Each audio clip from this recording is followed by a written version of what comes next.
নমস্কার বন্ধুরা, আজকে আবারও একটি স্পেশাল ট্রিক্স শেয়ার করতে যাচ্ছি।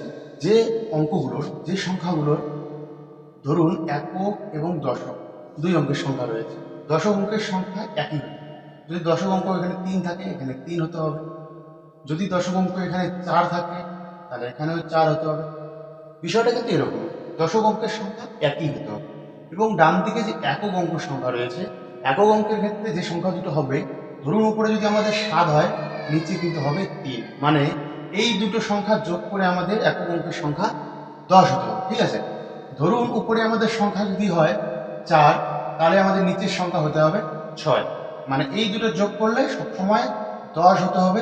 তাহলে আপনার এই পদ্ধতিতে আপনি করতে পারবেন। ঠিক আছে? এবং দশক অঙ্কের সংখ্যা একই হতে হবে। চলুন তাহলে এবার দেখে নিই এই পদ্ধতি আপনারা কিভাবে প্রয়োগ করবেন। ধরুন এখানে সংখ্যা রয়েছে, উপরে রয়েছে এখানে 7, তাহলে এখানে 7 হতে হবে, কারণ দশক অঙ্কের সংখ্যা একই হতে হবে।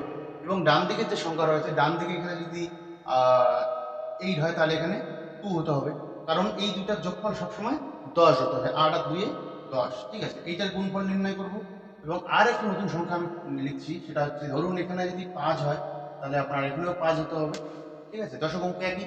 এবং ডান দিকের সংখ্যা এখানে যদি 9 হয়, তাহলে এখানে 1 হতে হবে, কারণ 9 আর 1 10, এই দুটারও গুণক দেখিয়ে দেবে। ঠিক আছে?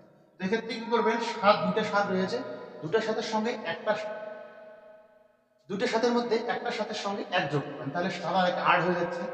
একটা সাথের সঙ্গে 1 যোগ করে নিলাম, কত হলো? 8 হয়ে গেল। 8 এর সঙ্গে আরেকটা 7 গুণন করতে হবে, তাহলে 7 আসছে কত? 56। তাহলে এখানে 56 লিখে দিলাম।